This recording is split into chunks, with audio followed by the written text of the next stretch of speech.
Je suis le bon berger qui donne sa vie pour ses brebis.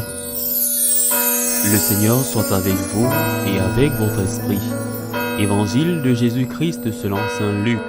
Gloire à toi, Seigneur. En ce temps-là, de grandes foules faisaient route avec Jésus. Il se retourna et leur dit, « Si quelqu'un vient à moi, sans me préférer à son père, sa mère, sa femme, ses enfants, ses frères et sœurs, et même à sa propre vie, il ne peut pas être mon disciple. Celui qui ne porte pas sa croix pour marcher à ma suite ne peut pas être mon disciple. Quel est celui d'entre vous qui, voulant bâtir une tour, ne commence pas par s'asseoir pour calculer la dépense et voir s'il a de quoi aller jusqu'au bout? Car si jamais il pose les fondations, il n'est pas capable d'achever. Tous ceux qui le verront vont se moquer de lui. Voilà un homme qui a commencé à bâtir et n'a pas été capable d'achever. Et quel est le roi qui, partant en guerre contre un autre roi, ne commence pas par s'asseoir pour voir s'il peut, avec 10 000 hommes, affronter l'autre qui marche contre lui avec 20 000. S'il ne le peut pas, il envoie, pendant que l'autre est encore loin, une délégation pour demander les conditions de paix.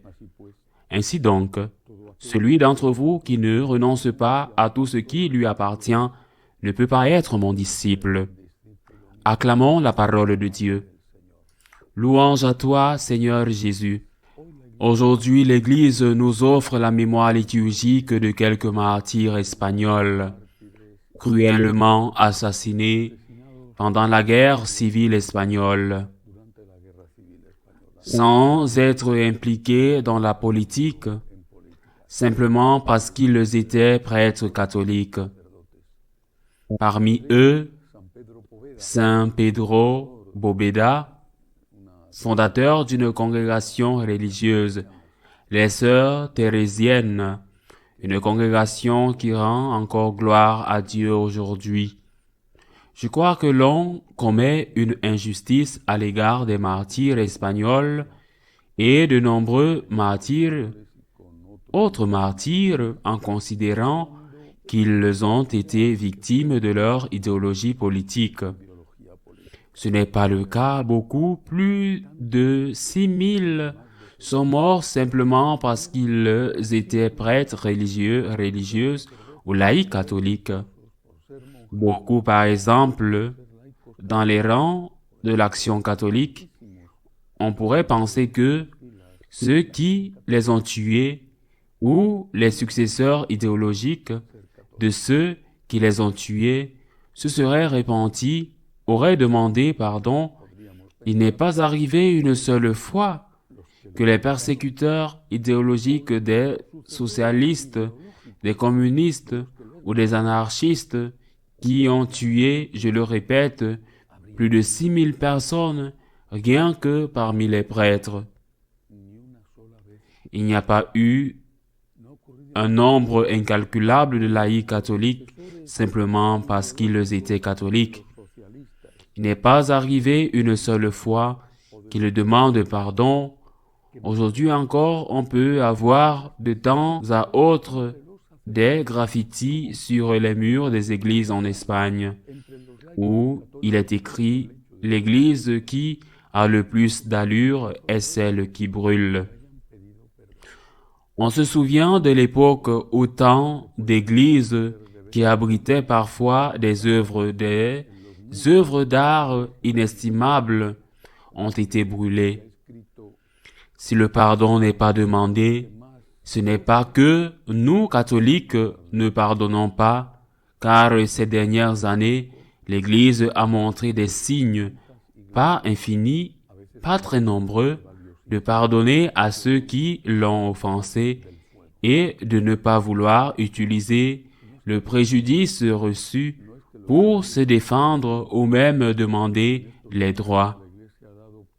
Mais pour la justice, elle devait demander le pardon. Il n'y en a jamais eu. Ils ne l'ont jamais demandé. Il s'agit là d'un problème grave qui nuit considérablement à la coexistence. Et ce n'est pas que ces partis politiques aient disparu, qu'ils n'existent plus, que d'autres partis apparus plus tard ne s'identifient plus à eux.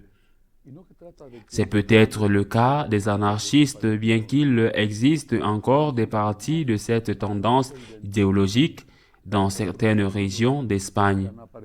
Le Parti communiste est là. Le Parti socialiste est là. Tous deux gouvernent en coalition. Appellent-ils à nouveau à la mort des prêtres?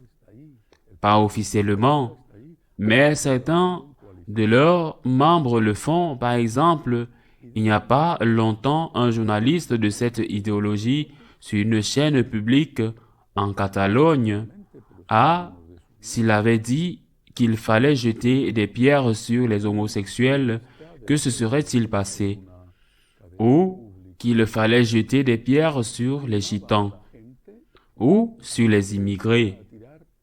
Et encore moins, s'il avait dit qu'il fallait jeter des pierres sur les mosquées ou les musulmans, que se serait-il passé?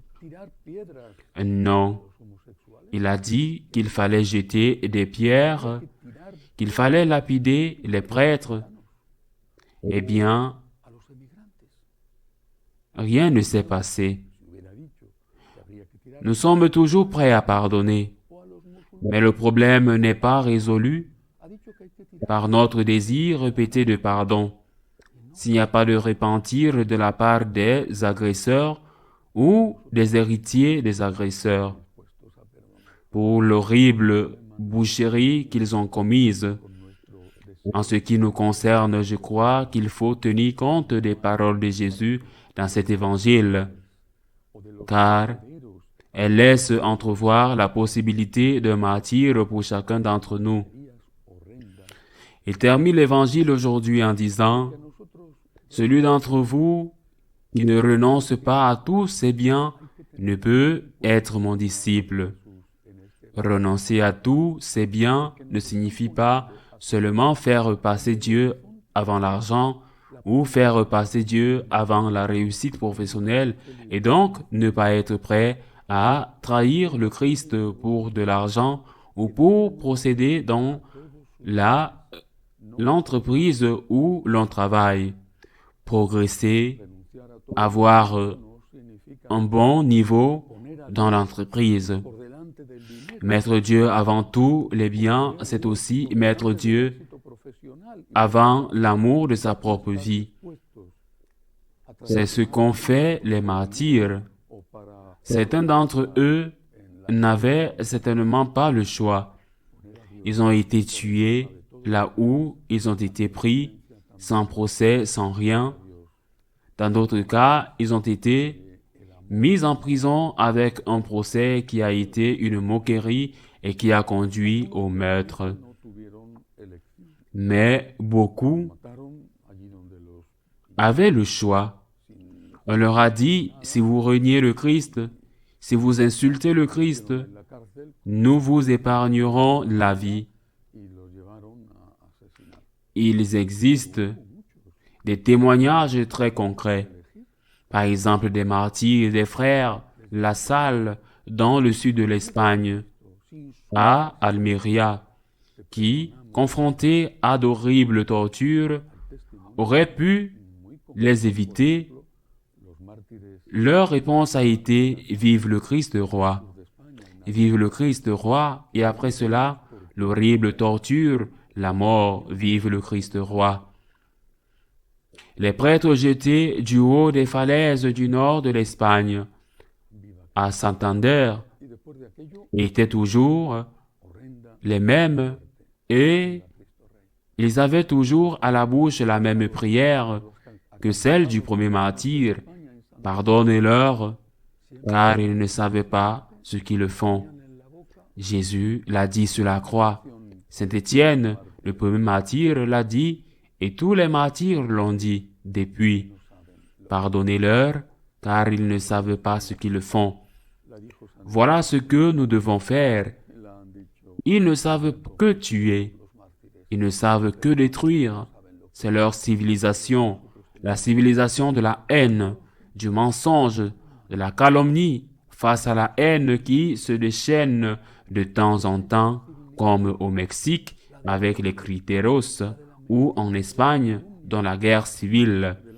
Face à la haine, nous ne pouvons que mettre un torse ouvert, noble, courageux, en nous engageant avec Dieu et être sûr qu'il y a la vie éternelle, parce que nous savons que le Seigneur ne nous abandonnera pas et nous donnera la force, parce que nous sommes également sûrs que, l'ayant mis à la première place dans notre vie, il nous dira à l'heure venue, « Venez, bénis de mon Père ».